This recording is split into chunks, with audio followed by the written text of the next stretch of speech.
भाइयों और बहनों, पुरुषोत्तम जी की तारीफ में कुछ भी कहना सूरज को दिया दिखाने वाली बात है।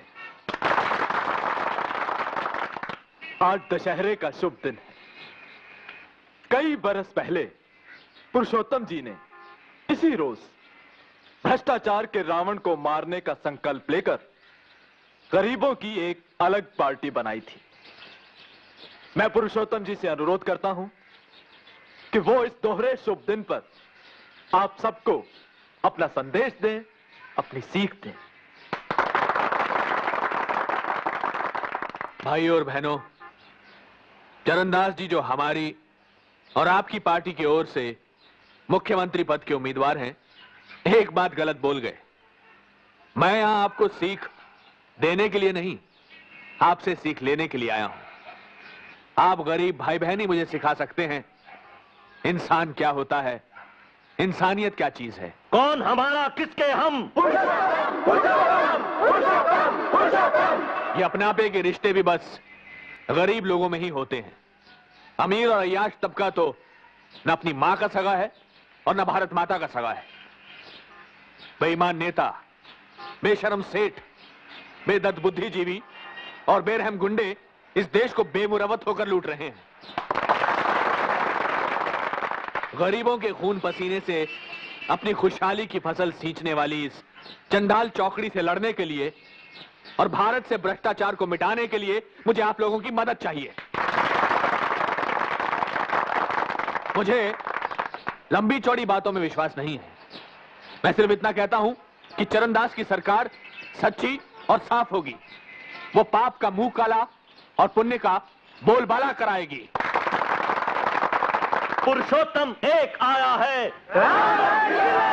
पुरुषोत्तम जी, क्या आप फत्ते दादा जैसे राक्षस को साथ लेकर रामराज कायम कीजिएगा? स्मगलर ये है, खूनी ये है, जहरीली शराब ये बेचता है, चकले ये चलाता है। क्या बकती है, उठाकर बाहर फेंक दो इसे।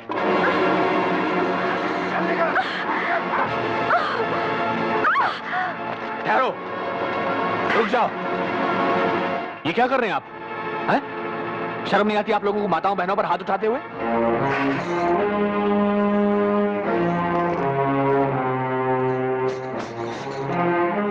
फत्ते जी, इनसे माफी मांगो। पुरुषोत्तम जी, आप समझते नहीं, ये आपके दुश्मन सत्तार की भेजी हुई है। जिसके दोस्त फत्ते दादा जैसे हों, उसके लिए दुश्मनों की क्या जरूरत है? चरणदास, अगर तुम मुख्यमंत्री पद के लिए मेरा आशीर्वाद चाहते हो तो फत्ते के खिलाफ फौरन कार्रवाई करवाओ। आप चरणदास जी के साथ थाने में जाइए। अगर फिर भी कार्रवाई ना हो तो मुझे फोन कीजिएगा। जी अच्छा, शुक्रिया। आपका नाम क्या है? भवानी। जाइए, आइए। मंगल। हुजूर। इसके बारे में पता करो, कौन है ये? अभी लीजिए जनाब। शिव शिव शिव शिव शिव शिव। लड़कियां खरीदने बेचने से जेबा से शिव राजनवा आपको रोक रहा है तेजपाल सेठ। हाँ जी, वो इस तरह तो अपना हुस्न मंडी वाला तंदाई चौपट हो जाने वाला है प्रभु। धर्मदास, एसीपी शिवराजन को खत्म करा दो, मगर इस तरह कि शक सत्तार के गिरोह पर जाए। शुक्रिया तेजपाल सेठ, कोरा शुक्रिया प्रभु को पसंद नहीं है। ऐसी बात नहीं है, लीजिए। पूरे 10 लाख की पेटी है। धन्यवाद। और दानबल, तुम्हारा मुंह कैसे लटका हुआ है? मुंह तो मेरा लटके ही लटके पुरुषोत्तम जी। ये चरणदास जी कहते हैं मने आप ही पेनल्टी समेत 20 लाख को टैक्स भरना पड़ेगा। बिल्कुल ठीक कह रहे हैं। तुम्हें समझना चाहिए दानमल कि चुनाव के मौके पर हमारी पार्टी का हर आदमी नेक और शरीफ नजर आना चाहिए। शराफत में तो मैं लोगों की आफत हो जाएगी पुरुषोत्तम जी। घबराओ मत, चरणदास मुख्यमंत्री बन गया तो टैक्स में तुम्हारा 1 करोड़ रुपया बचवा देंगे। जय त्रिशूलधारी साहब, कृपा है तुम्हारी। और कोई खास बात? प्रभु जी, ये तापड़िया सेठ अफीम और गांजे के धंधे में आने के लिए आपका आशीर्वाद चाहते हैं। आशीर्वाद के लिए धन्यवाद दे दो। और ये सेठ राधेश्याम है, इनका बेटा कत्ल के केस में फंसा हुआ है और सुनवाई अपने मक्कड़ साहब के कोर्ट में। जहां जज न्यायमूर्ति मक्कड़ हो, वहां अपराधी के साथ कभी अन्याय नहीं होता।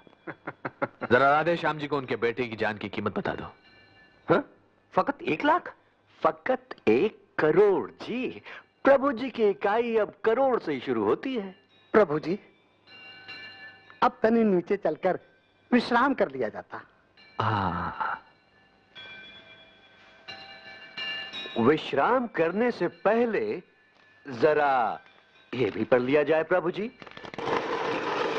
मुख्तसर सी कहानी आपकी मिस भवानी की। तो भवानी करमवीर गणेश दत्त जी की कर्मठ बिटिया है।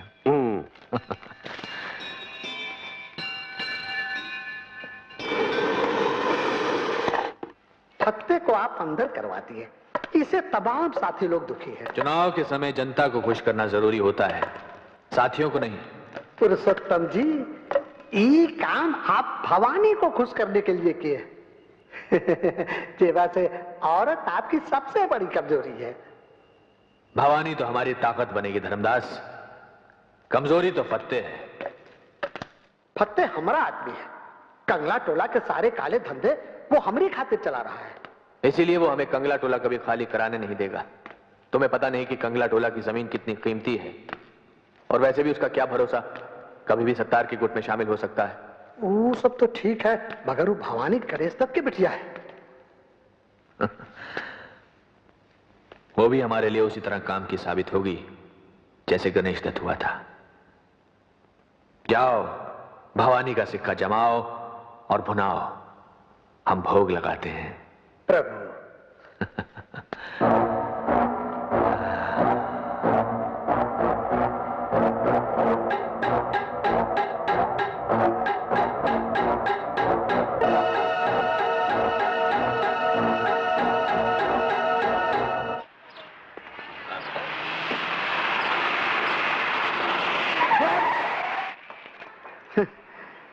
कितना कम है फासला मौत और जिंदगानी के बीच का केशव कुमार। पाल भर गड़िया इधर उधर चली जाती तो जेवा से आप काल के गालवे चले जाते। अब आराम से हमरे संग गड़िया में बैठा जाए और हम जौन प्रसाद लाए हैं सो ग्रहण किया जाए। धर्मदास जी, आप अपनी घूस समेत फौरन चले जाइए। कहीं नखराबाजी में आप ही न चले जाएं इस दुनिया से। आप मुझे धमकी दे रहे हैं? धमकी नहीं, वचन दे रहे हैं। जो हमारे खिलाफ केस वापस न लिया तो आपकी पवित्र आत्मा को देह के पापी पिंजरे से मुक्त करवा दिया जाएगा। चलो।